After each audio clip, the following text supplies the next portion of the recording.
Assalamualaikum warahmatullahi wabarakatuh. Pak Hendra, perkenalkan saya Retno Mentari dengan NIM 187221012 dari kelas APD Teori I1. Jadi, pada kesempatan kali ini saya akan mempresentasikan hasil kerjaan saya, yaitu meringkas jurnal yang fokusnya untuk visualisasi data. Di sini, jurnal yang saya pilih itu dia memvisualisasikan data dengan dua software. Yang pertama itu ada Tableau dan yang kedua ada Cost Viewer. Dan jurnal yang saya pilih ini judulnya The Bibliometric Analysis and Visualization Mapping of Net Environmental Benefit Analysis atau NEBA.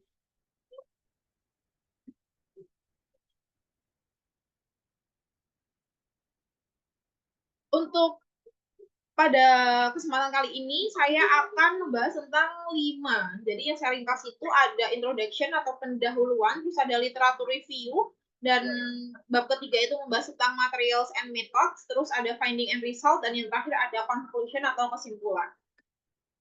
Untuk pendahuluannya sendiri atau garis besar tentang jurnal yang saya pilih, karena judulnya sendiri yaitu bibliometrik ya, jadi pasti jurnal ini dia itu berisi tentang analisis kuantitatif terhadap literatur yang sudah ada mengenai NEBA. Jurnal ini yang dianalisis dan yang divisualisasikan itu mencakup tren publikasi, terus ada distribusi geografis, kolaborasi penulis, dan sumber-sumber literatur yang paling berpengaruh di bidang NEBA. Nah, untuk NEBA sendiri, dia itu merupakan singkatan dari Net Environmental Benefit Analysis, yang mana kalau misalkan yang sudah saya cari di Google, itu dia berfokus pada lingkungan bersih, manfaat lingkungan bersih. Namun yang diperdalam atau yang jadi fokus pada jurnal yang saya pilih ini, dia itu adalah sebuah metode pengambilan keputusan dalam penanganan tumpahan minyak. Yang menjadi fokus yang dicari artikel-artikelnya lebih berfokus pada tumpahan minyak. Gunanya untuk meminimalkan kerusakan lingkungan, sosial, dan ekonomi. Sedangkan NEBA sendiri ini digunakan pertama kali pada bencana Exxon Valdez. Dia memiliki 4 tahap utama, yang mana salah satu tahapnya itu yaitu pemilihan opsi respon terbaik. Pada jurnal yang saya pilih juga dia nanti akan bahas tentang kurangnya perhatian terhadap tinjauan sistematis dan pemetaan pengetahuan tentang NEBA. Yang kedua ada membahas tentang analisis bibliometrik yang menunjukkan tren penelitian yang berkembang dalam bidang bioremediasi dan model prediksi tumpahan minyak. Dan yang ketiga, penelitian ini membantu mengidentifikasi perkembangan dan celah penelitian terkait analisis manfaat lingkungan bersih untuk masa depan, khususnya pada subbab tumpahan minyak itu tadi, atau bioremediasi.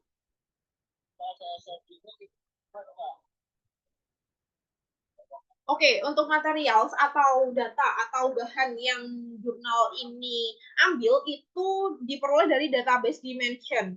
Namun ada filter yang mana dibatasi hanya pada jurnal yang berbahasa Inggris dari rentang tahun antara 2000 hingga April 2022. Sedangkan metodologi atau software yang digunakan untuk visualisasi dan analisis ini sendiri itu menggunakan dua. Yang pertama ada Tableau.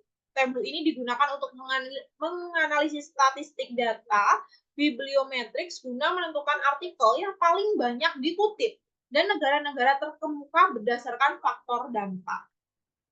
Dan software yang digunakan kedua itu ada Cost Viewer, yang mana penulis menggunakan software ini untuk membuat peta bibliometrik mencakup analisis kositasi penulis, pengelompokan bibliografis, dan koeksistensi kata kunci penulis.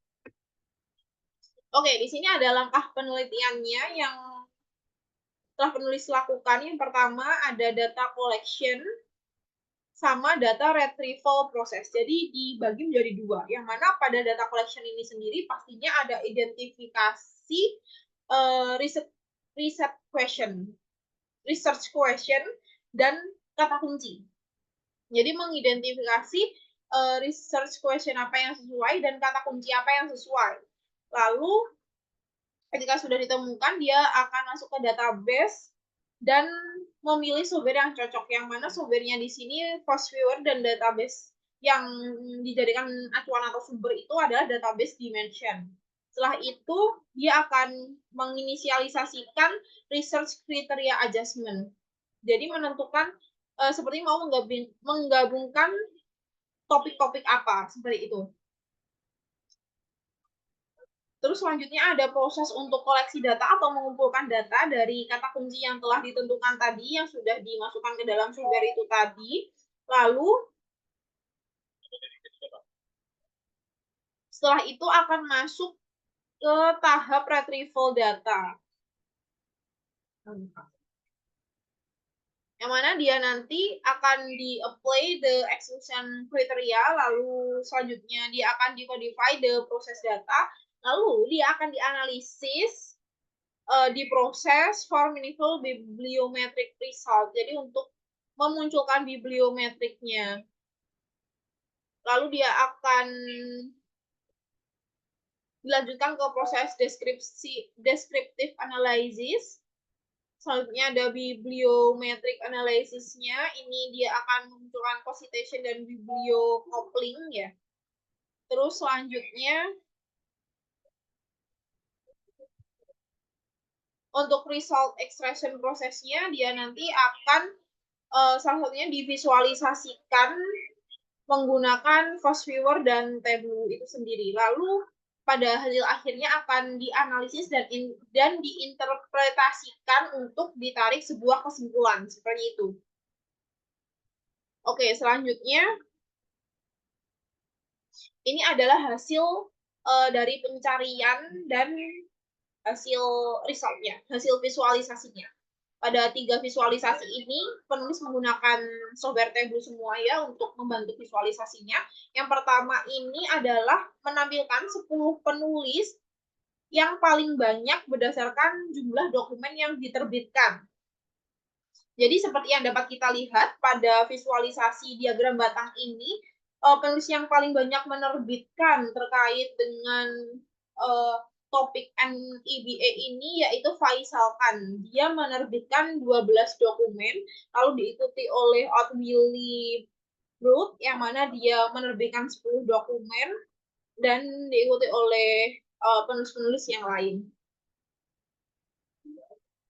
Lalu untuk yang visualisasi kedua ini adalah menampilkan 10 penulis yang paling banyak hasil tulisannya itu disitasi. Tulisan-tulisan yang disitasi ini difilter berdasarkan tadi ya, berdasarkan kata kunci NIBA tadi. Yang mana di sini pada visualisasi dapat kita lihat bahwa penulis yang paling banyak disitasi itu adalah Bianca Leven. Dia hanya menerbitkan 2 dokumen atau 2 artikel, tapi citasinya mencapai 339. Begitu juga dengan Eduardo Passaro. Dia juga 2 publikasi, namun yang mensitasi banyak yaitu 339. Terus selanjutnya adalah visualisasi negara berdasarkan jumlah publikasi. Jadi ini berdasarkan wilayah geografisnya ya. Seperti yang dapat kita lihat bahwa Amerika Serikat ini memimpin, lalu kemudian diikuti oleh Cina dan Kanada, dan juga Spanyol.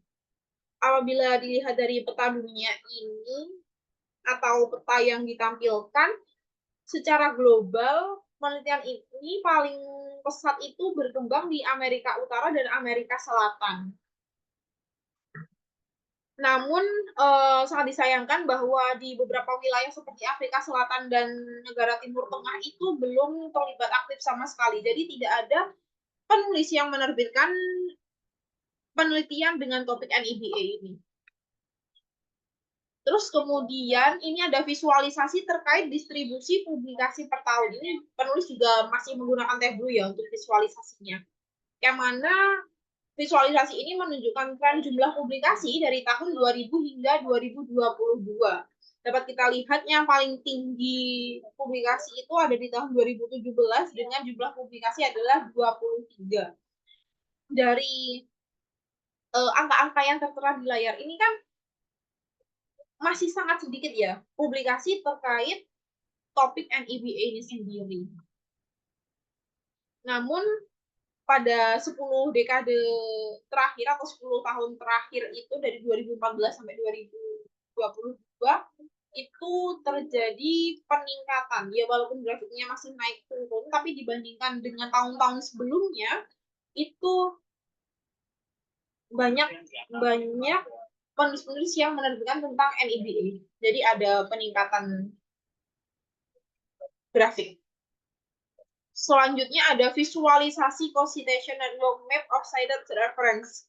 Yang mana ini penulis sudah menggunakan visualisasi dengan bantuan software Post Viewer, bukan Tableau lagi. Nah, pada peta ini dia mengelompokkan referensi-referensi yang saling dikutip menjadi 4 klaster berdasarkan keterkaitan dalam penelitian terkait penelitian dampak lingkungan dari tumpahan minyak. Jadi warna-warna ini tidak sembarangan. Warna-warna ini dia mewakili 4 klaster tersebut. Yang mana dapat kita lihat bahwa sitasi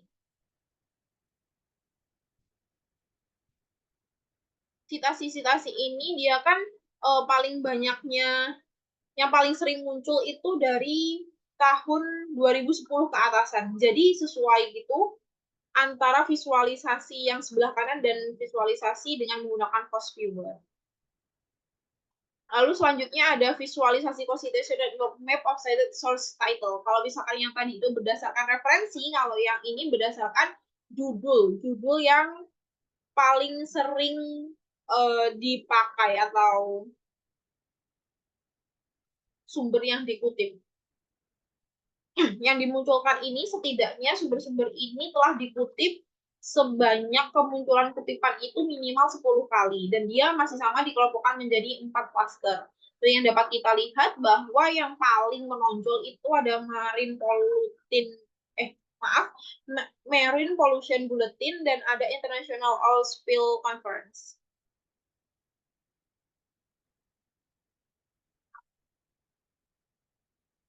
Baik, selanjutnya di sini masih menggunakan Post Viewer, penulis memvisualisasikan bibliographic coupling network map of cited documents. Jadi dokumen-dokumen yang saling berterkaitan kayak gitu.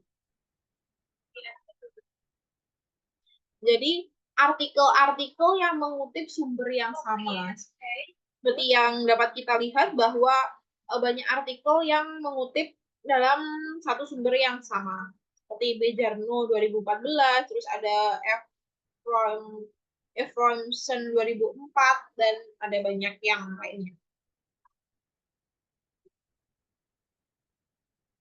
Jadi dari sini dapat kita lihat bahwa referensi-referensi yang diambil itu antara satu jurnal dan jurnal lainnya masih banyak yang sama. Soalnya karena jurnal yang membahas tentang topik ini itu sedikit seperti itu. Dan yang terakhir ada visualisasi network map of keyword. Jadi kata kunci yang paling sering muncul atau yang paling related atau yang paling sering digunakan dalam jurnal-jurnal penelitian terkait dengan NIBA ini. Untuk klasternya sendiri dibagi menjadi 5. Nah, kata kunci seperti net environmental benefit analysis, oil spill, impact, dan dispersion, dia paling menonjol di antara teman-temannya yang lain. Jadi 5 kata kunci ini, 4 kata kunci ini dia paling sering digunakan dalam artikel-artikel ataupun jurnal-jurnal yang membahas tentang NIBA, seperti itu.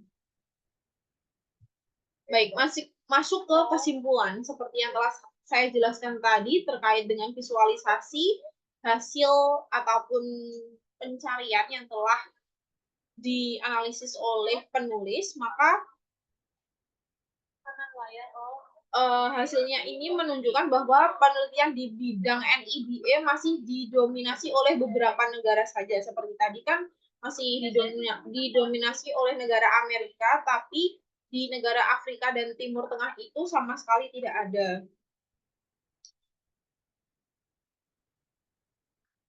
Terus dia juga menyoroti pentingnya NIBE untuk meminimalkan dampak tumpahan minyak. Penelitian ini juga mengidentifikasi keterbatasan seperti fokus pada artikel berbahasa Inggris dan basis data tunggal.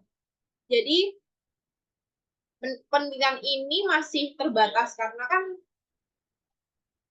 sumber yang dikutip itu hanya dalam bahasa Inggris saja dan database yang digunakan itu hanya satu database saja, yaitu Dimension tadi. Dan penulis merekomendasikan penggunaan lebih banyak sumber data dan alat analisis untuk penelitian di masa depan. Seperti itu. Mungkin sekian yang dapat saya sampaikan. Apabila terdapat kurang lebihnya, saya mohon maaf yang sebesar-besarnya. Apabila ada salah penyampaian atau salah pemahaman saya juga mohon maaf.